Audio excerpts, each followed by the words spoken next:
Hello दोस्तों, आज हम फिर आपके सामने एक कहानी लेकर आए हैं।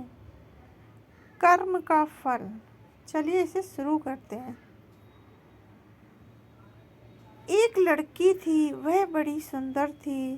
शरीर उसका पतला था, रंग गोरा तथा मुखड़ा गोल था।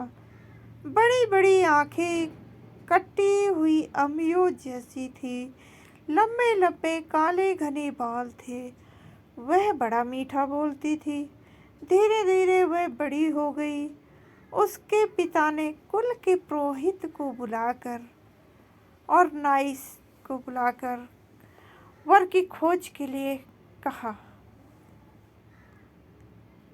उन दोनों ने मिलकर एक वर का तलाश किया। ना लड़की ने होने वाले दूल्हे को देखा था, ना दूल्हे ने होने वाली दुल्हन को। धूमधाम से उनका विवाह हो गया। जब पहली बार लड़की ने पति को देखा तो उसकी काली कलूटी सूरत को देखकर वह बड़ी दुखी हुई। इसके विपरीत लड़का सुंदर लड़की को देखकर अपनी किस्मत पर फूला नहीं समा रहा था। रात होती तो लड़की की सास दूध को औटाकर उसमें गुड़ या शक्कर मिलाकर बहू को कटोरा थमा देती और कहती, जा अपने लाडले पति को दूध पिलाया। वह कटोरा हाथ में लेकर पलंग के पास जाती और बिना कुछ बोले चुपचाप खड़ी हो जाती।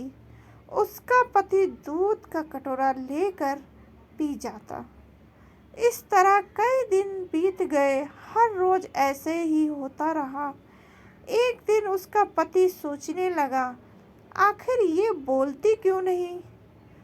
उसने निश्चय किया कि आज इसे बुलाए बिना मानूंगा नहीं, जब तक ये कहेगी नहीं कि लो दूध पी लो। मैं इसके हाथ से कटोरा नहीं लूंगा। उस दिन रात को जब वह दूध लेकर उसके पास खड़ी हुई तो वह चुपचाप लेटा रहा। उसने कटोरा नहीं थामा। पत्नी भी कटोरे को साथ में पकड़े खड़ी रही, कुछ बोली नहीं। बेचारी सारी रात खड़ी रही, मगर उसने मुंह नहीं खोला। उस हठीले आदमी ने भी दूध का कटोरा नहीं लिया। सुबह होने को हुई तो पति ने सोचा, इस बेचारी ने मेरे लिए कितना कष्ट सहा है। यह मेरे साथ रहकर प्रसन्न नहीं है। इसे अपने पास रखना इसके साथ घोर अन्याय है। इसके बाद वे उसे उसके पीहर छोड़ आया। बेचारी वहाँ भी प्रसन्न कैसे रहती। वह मन मन में ही कुढ़ती। वह घुट कर मरने लगी। उसे कोई बीमारी न थी। वह बाहर से एकदम ठीक लगती थी। माता पिता को उसके विचित्र रोग की चिंता होने लगी। वे बहुत से वैद्यों और ज्योतिषियों के पास गए, पर किसी की समझ में उसका रोग नहीं आया। अंत में एक बड़े ज्योतिषी ने लड़की के रंग रूप चाल ढाल को देखकर असली बात जान ली। उसने उसके हाथ की रेखाएं देखी। ज्योतिषी ने बताया, बेटी, पिछले जन्म में तूने जैसे कर्म किए थे तुझे ठीक वैसा ही फल मिल रहा है। इसमें ना तेरा कोई दोष है ना तेरे पति का।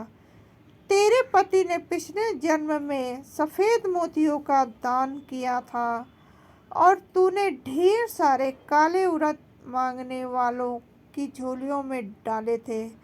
सफ़ेद मोतियों के दाने के फलस्वरूप तेरे पति को सुंदर पत्नी मिली और तुझे उड़दों जैसा काला कलूटा पति मिला। ऐसी हालत में तेरे लिए यही अच्छा है कि तू अपने पति के घर चली जा और मन में किसी भी प्रकार की बुरी भावना लाए बिना उसी से संतोष कर जो तुझे मिला है, और आगे के लिए खूब अच्छे अच्छे कर्म कर। उसका फल तुझे अगले जन्म में अवश्य मिलेगा। ज्योतिषी की बात उस लड़की के समझ में आ गई और वह खुश होकर अपने पति के पास चली गई। वे लोग आनंद से रहने लगे। धन्यवाद दोस्तों। अगर आपको हमारी कहानी पसंद आई हो, लाइक शेयर सब्सक्राइब का लाल बटन दबाना ना भूलें, और हाँ, कमेंट में ज़रूर लिखिएगा आपको हमारी कहानी कैसी लगी।